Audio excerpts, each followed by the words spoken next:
Fiesc, Indústria Forte é Desenvolvimento. O Sesc e Sescope Santa Catarina, onde tem vida, tem cooperativismo, informam. A seguir, Estado de Excelência. Começa agora mais uma edição do Estado de Excelência, que tem o apoio da USESC, da FECOAGRO, da Fiesc, da ENGE, da FAESC, do Cicobi, da Avan e da Aurora Alimentos. O programa hoje destaca a dimensão do comércio internacional. E para falar sobre o assunto, convidamos uma especialista, a economista e doutora em administração, Maria Tereza Bustamante, presidente da Câmara de Comércio Exterior da Fiesc. Nós estamos falando em trilhões de dólares que são realizados pelos 6 continentes. Particularmente, temos que ter presente as 2 grandes potências, que são as grandes exportadoras. Vamos continuar falando sobre comércio exterior, mas antes, vamos às informações de mercado. Oferecimento FAESC, a Federação da Agricultura e Pecuária de Santa Catarina. Cooperativismo de Crédito realizou o Congresso Histórico. A 13ª edição do Concred, 100% digital, aconteceu entre os dias 18 e 20 de agosto e reuniu mais de 2.000 participantes. É muito emocionante nós estarmos aqui participando do 13º Concred, agora nesse grande desafio de fazer o maior congresso da América Latina do cooperativismo brasileiro de forma digital.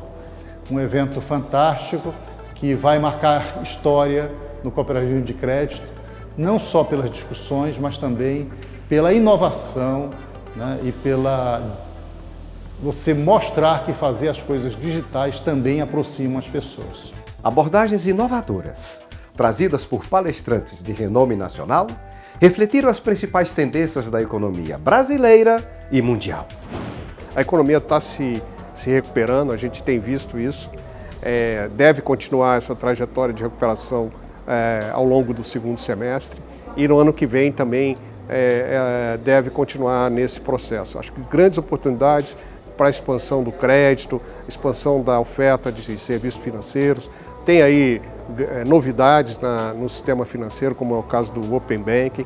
Então, acho que será um período muito positivo para as cooperativas de crédito. Está todo mundo com medo do ano que vem, dessa guerra eleitoral, dessa disputa eleitoral atrapalhar a economia. Eu até acho que pode atrapalhar sim, mas o meu cenário continua promissor, continua positivo para o ano que vem. Acho que o Brasil tem condições de crescer de 2% a 2,5%. Lembrando que neste ano, agora em 2021, o Brasil já terá crescido entre 4,5% e 5%. Portanto, eu estou otimista com 2022, apesar da disputa eleitoral, sim, ela irá contaminar um pouquinho a economia. O conteúdo das apresentações abrangeu, de forma dinâmica, o panorama econômico, a disrupção tecnológica, os desafios de mercado, boas práticas de governança corporativa e visão de futuro. O tema que eu estou trazendo é Um Dia em 2037, o futuro é agora. Através de uma série de pesquisas sobre tecnologias emergentes e sobre comportamentos de humanos também emergentes, a gente traz essa reflexão sobre o melhor da tecnologia encontrar o melhor do humano e através de cenários de futuros desejáveis e não aqueles distópicos, sabe? Naqueles filmes de ficção onde sempre a máquina vence, a gente acaba trazendo inspiração para que cada um de vocês possa trazer o que está vindo de tecnologia positiva e o que a gente está mudando enquanto humanos no tecido social para que melhores futuros, melhores cenários futuros, sempre no plural, porque são muitas possibilidades, possam acontecer em cada ecossistema. E dentro de todo o evento do Integração Juventude, a gente conseguiu ter uma abordagem diferente em relação ao futuro, porque a gente falou sobre 6 temáticas: futuro do trabalho, futuro dos negócios, futuro da educação, futuro da vida, futuro do dinheiro, futuro das relações, e que a gente conseguiu mostrar para esses jovens que é importante a gente se preocupar, é importante a gente tomar atitude, é importante a gente ter repertório para que a gente possa realmente, verdadeiramente, construir um futuro melhor. A gente vem de uma outra era, século XX, uma agenda, uma estrutura vertical, onde jovem era jovem e velho era velho. A gente se diferenciava por idade. E a gente passou para viver numa outra era, horizontal, que é o século XXI, onde tem jovem, jovem, jovem, velho, velho, velho, velho, jovem. Hoje, a gente não se diferencia mais por idade como no século XX. Hoje, a gente se diferencia por mentalidade. E o futuro não é mais dos jovens, o futuro é de quem entendeu o século XXI. E, portanto, muita adaptação, muita atualização de forma constante à era da adaptualização.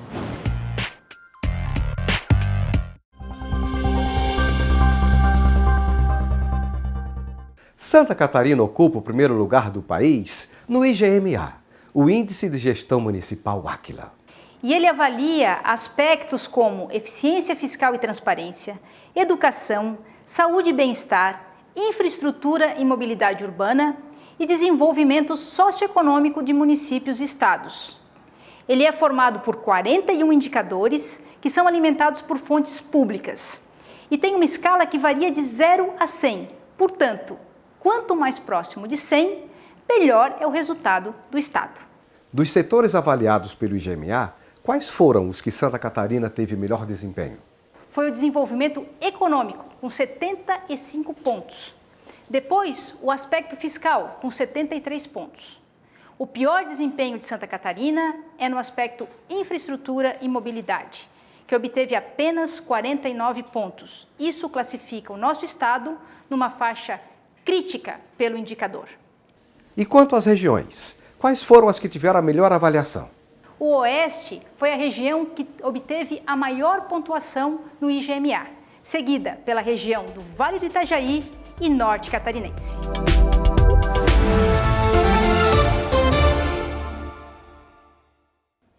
No programa de hoje vamos falar sobre comércio exterior com uma especialista no assunto. A economista e doutora em administração Maria Tereza Bustamante, presidente da Câmara de Comércio Exterior da Fiesc e também responsável pelo programa Intercom, a plataforma de internacionalização da entidade. Maria Tereza, qual a dimensão desse fabuloso mercado externo? Nós estamos falando em trilhões de dólares que são realizados pelos 6 continentes. Particularmente, temos que ter presente as 2 grandes potências, que são as grandes exportadoras. No caso Brasil, para ser mais específica, vou lhe dar uma referência simples. No primeiro semestre de 2021, na balança comercial brasileira, comparada com o primeiro semestre de 2020, aumentou somente 36%. O superávit da balança comercial brasileira no primeiro semestre de 2021 o valor total foi 136,7 bilhões. O superávit dela atingiu somente 38 bilhões na média. Então, se você pensa que isso é o Brasil, que participa em 0,001% do comércio internacional, estamos falando de trilhões, estamos falando de China, Estados Unidos e por aí vai, os valores são gigantescos. Hoje, no mundo cambial, especificamente, em se falando de alavancagem cambial, o comércio internacional está muitíssimo diversificado nos seus mecanismos.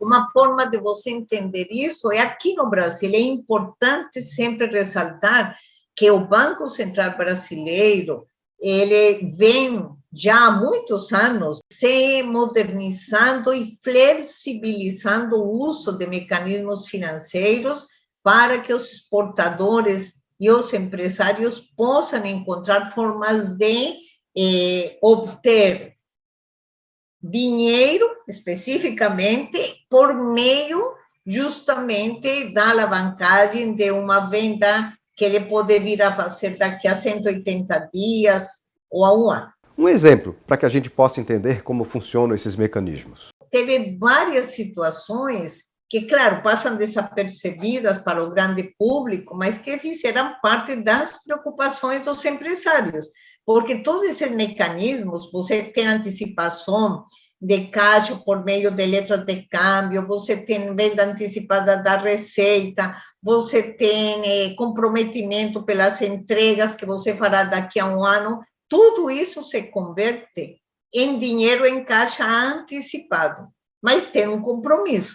Compromisso número 1, obviamente, realizar exportação, ou seja, colocar a mercadoria que você antecipadamente prevê que vendeu ou que vai vender, e você vai ter que efetivamente embarcar para ressarcir ao banco essa parcela de receita que ele lhe antecipou. Obviamente que tudo isso tem custo, né? Não é assim que o banco é bonzinho, não, muito pelo contrário, é uma operação de alavancagem financeira importante. Então, quando foi decretada a pandemia, muitos desses empresários ficaram desesperados porque os compromissos de embarque começavam a vencer, eles tiveram suspensão das atividades de produção, e aí entrou o Banco Central a ser extremamente flexível, emitiu de forma imediata, em fins de abril, começo de maio, se não me engano, uma instrução normativa dando autorização aos bancos comerciais para que eles pudessem ampliar, flexibilizar os prazos de vencimento com os empresários. Então, esse aspecto do valor de exportação, de importação, de balança comercial, é importante o registro, porque é a maneira que você mostra o desempenho do país, do estado, da cidade ou da empresa. Mas é importante, didaticamente, que o empresário entenda que quando nós falamos de comércio internacional, nós estamos falando também de aspectos cambiais. Maria Tereza, é correto afirmar que, pelos desafios e complexidades, o comércio exterior é uma área de atuação somente para as grandes empresas? Essa afirmação de que o comércio exterior é para grandes empresas é absolutamente equivocado. Ao contrário, você tem uma demonstração concreta do comércio internacional, da globalização pelas startups que têm tomado conta aí de toda a propaganda nos últimos anos. As startups são empresas de 1 a 2 pessoas, no limite de 5, geralmente são profissionais recém-formados ou profissionais com grandes ideias que nascem globalizadas. E o comércio exterior não tem tamanho de empresa. O que ela tem é exigência de vontade de fazer acontecer, desde que o empresário se convença que o mercado brasileiro é grande o suficiente, mas não é o único mercado, e que é um mercado que ele concorre com fornecedores estrangeiros. Então, a pequena, a média, a grande empresa brasileira, ela tem que tomar uma determinação clara de equilibrar as vendas no mercado nacional, em que ela já tem concorrentes estrangeiros fortes, com a exportação, que ela vai concorrer com produtores locais e com os mesmos concorrentes que ela tem aqui no mercado brasileiro. Essa é a grande sacada, mas para isso ela tem que investir em aprender. Aprender e dominar o conhecimento sobre as regras do comércio exterior é fundamental para quem deseja atuar no mercado externo. Mas onde o empresário pode buscar esse conhecimento? Raimundo, nós fizemos um levantamento em 2019, no primeiro semestre, identificamos mais de 67 iniciativas gratuitas online pela internet para o empresário aprender. O que ele tem que fazer? Ele tem que tomar uma decisão, como tudo na vida. Ele quer equilibrar as vendas, ele necessita investir em conhecimento. Para isso, nós aqui do Sistema Fiesc oferecemos a ele uma avaliação de maturidade que ele leva exatamente não mais do que 20 minutos para responder um questionário, pode ser pelo celular, e aí ele identifica onde que ele precisa se aprimorar, se aperfeiçoar em conhecimento, ele, a equipe dele. E quanto à burocracia? É muito complicado para uma empresa de pequeno porte atuar nesse mercado, já que o Brasil é um país excessivamente burocrático? Não pode se afirmar mais que tem um excesso de burocracia. O comércio exterior brasileiro, ele se desburocratizou muito. Por quê? Porque o Brasil é signatário do Acordo de Facilitação de Comércio da Organização Mundial do Comércio. Se você acessar na internet o Portal Único de Comércio Exterior, que é disponibilizado para quem queira que faça uma importação, uma exportação, o Portal Único de Comércio Exterior lhe oferece todo o processo de fazer eletronicamente, sem sair, você faz pelo celular. A questão, Raimundo, é que o empresário, ele precisa aprender a lidar com as ferramentas que nós temos e que o governo oferece. Para isso que o Sistema Fiesc tem um programa de internacionalização, que é o Intercomp, International Competitive, nós temos uma plataforma disponibilizada em nosso portal, e todos os dias só fazemos isto, ensinar comércio internacional. E nesse período de pandemia ou de pós-pandemia, é favorável para uma empresa catarinense ingressar no mercado internacional? Olha, Raimundo, em março de 2020, na segunda quincena, o pessoal me perguntava exatamente o que você perguntou agora. E eu disse, vocês se inscrevam como me chamo Maria Tereza. O comércio exterior é a saída durante a pandemia e vai ser a saída depois da pandemia. Se você observa o superávit do Brasil no primeiro semestre de 2021 de 38 bilhões da balança comercial, mostra claramente que a minha bola de cristal em março de 2020 estava extremamente limpa e eu consegui dizer o que hoje está acontecendo. Não se exportou mais por falta de quê? Falta de produção, falta de containers e um aumento excessivo de fretes. Por que aumentaram os fretes no transporte marítimo? Por falta de containers. E por que faltou containers? Porque lá em 2019 havia uma previsão, mais ou menos, de que o comércio exterior iria sofrer uma redução. Então, os fabricantes de containers, que são 3 no mundo, eles reduziram os planos de fabricação de containers. O container usado passou a ser um nicho de comercialização para utilizações diversas, e hoje nós temos falta de containers, frete marítimo altíssimo e uma quantidade de volume de produto para ser exportado que está retido nos portos, nos aeroportos, justamente por quê? Porque o comércio internacional se multiplicou. E aí, Raimundo, tem que ser dito, o comércio exterior passou também a usar as plataformas de e-commerce. Hoje nós temos muitas empresas trabalhando venda de produtos pelas plataformas de marketplace, algo que já era utilizado por empresas visionárias que são grudadas no comércio exterior nas suas tendências, e neste momento nem se cogita uma empresa não contar com a utilização de uma plataforma de marketplace, porque você vende para qualquer lugar do mundo, de qualquer maneira, você tem garantia, vende qualquer produto, você tem garantia de pagamento, porque no meio do tempo as plataformas de pagamento se mostraram mais seguras, mais eficientes, você tem empresas voltadas para dar uma cobertura de entrega imediata, que são uma logística mais integrada. Então, hoje o comércio internacional passou a ser algo muito corriqueiro. O problema que nós encontramos é que ainda tem uma resistência muito forte do empresário catarinense, por exemplo. Ele tem que ingressar no comércio internacional porque ele está perdendo oportunidade. E ele tem que equilibrar com a venda no mercado nacional. E eu sempre falo, você já me escutou falar isso 500 vezes e não vou cansar de repetir, o nosso grande concorrente no comércio internacional é o mercado interno brasileiro, porque ele é grande, ele é gigantesco, ele é comprador, mas não pode ficar somente nisso.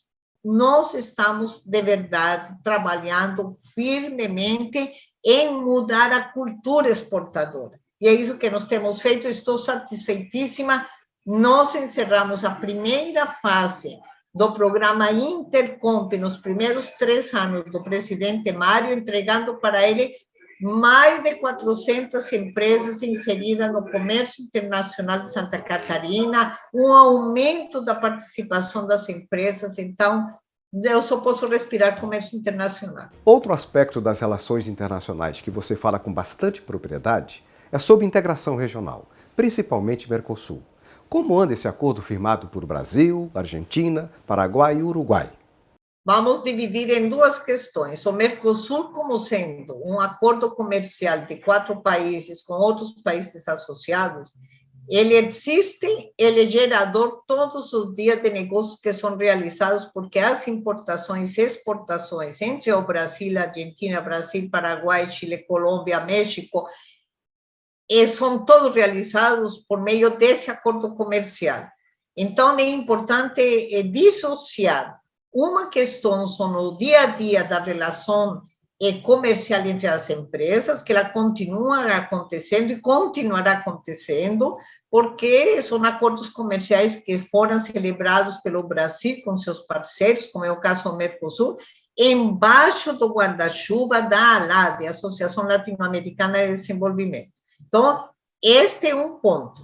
Agora, quando nós falamos do Mercosul desde o ponto de vista político, desde o ponto de vista de uma convergência de interesses econômicos e políticos entre 4 países, aí sim nós temos que admitir que em 2021 vem se consolidando uma divergência muito forte e muito central entre os países pertencentes ao acordo. E o que está provocando essa divergência, Maria Tereza? Talvez a principal seja a postura extremamente conservadora e protecionista que a Argentina vem aplicando, no sentido de não permitir dar continuidade a negociações individuais por país. O Brasil e o Uruguai defendem que está no momento de modificar a cláusula de negociação dos 4 como um bloco e deixar que cada país tenha flexibilidade de buscar seus parceiros no exterior, celebrar acordos comerciais. Isto é defendido pelo Brasil, é defendido pelo Uruguai, é defendido em parte pelo Paraguai, mas a Argentina não admite nem a hipótese sequer dessa possibilidade. Esse é um ponto. Então, aí tem um aspecto que tem que ser decidido nos próximos meses. O segundo, que é mais relevante, é que o Brasil entende que há necessidade, no governo Bolsonaro, já era uma bandeira do presidente Bolsonaro quando candidato, de que há necessidade de fazer uma redução do imposto de importação. Por quê? Porque essa tarifa aduaneira brasileira é muito alta comparada com tarifas de outros países. Nós, desde o ponto de vista empresarial, concordamos que tem que ser feita assim, uma redução dessa tarifa. O ponto de divergência, primeiro, internamente no Brasil, é que o setor industrial, nós defendemos que seja feita essa redução desde que previamente negociada com os setores industriais, para que não haja nenhum prejuízo do setor industrial estabelecido. Mas, desde o ponto de vista país, a Argentina é contra integralmente essa redução da tarifa de imposto à importação. O Brasil, o ministro Guedes, defende reduzir 20 pontos da tarifa. Então, essa é uma segunda questão que está ainda sem resolver no Mercosul, e, obviamente, isso passa uma mensagem extremamente delicada para nossos parceiros no mundo, como é o caso da União Europeia, que ainda o acordo celebrado entre a União Europeia e o Mercosul não saiu ainda do papel, porque por 2 razões. Uma, porque essa mensagem de divergência, de conflito interno entre os sócios, não dá nenhuma segurança para os parceiros europeus de que, efetivamente, o Mercosul vai se manter como bloco. E a segunda questão é que há uma exigência muito forte e pontual da União Europeia em relação ao Brasil, com a falta de uma política de meio ambiente mais ostensiva, mais definitiva, objetiva, no combate ao desmatamento na Amazônia, às queimadas e a tudo que diz respeito à preservação do meio ambiente. Maria Tereza, obrigado pela gentileza da entrevista e conte sempre conosco. Então, Raimundo, nós contamos com você e você conta conosco. Muitíssimo obrigada sempre pela oportunidade de falar desse tema tão relevante para nós.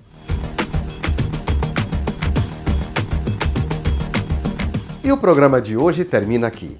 Se você deseja mais informações, acesse o site estadodeexcelência.com.br. A gente se vê na próxima semana em mais um Caso de Excelência. Um grande abraço e até lá!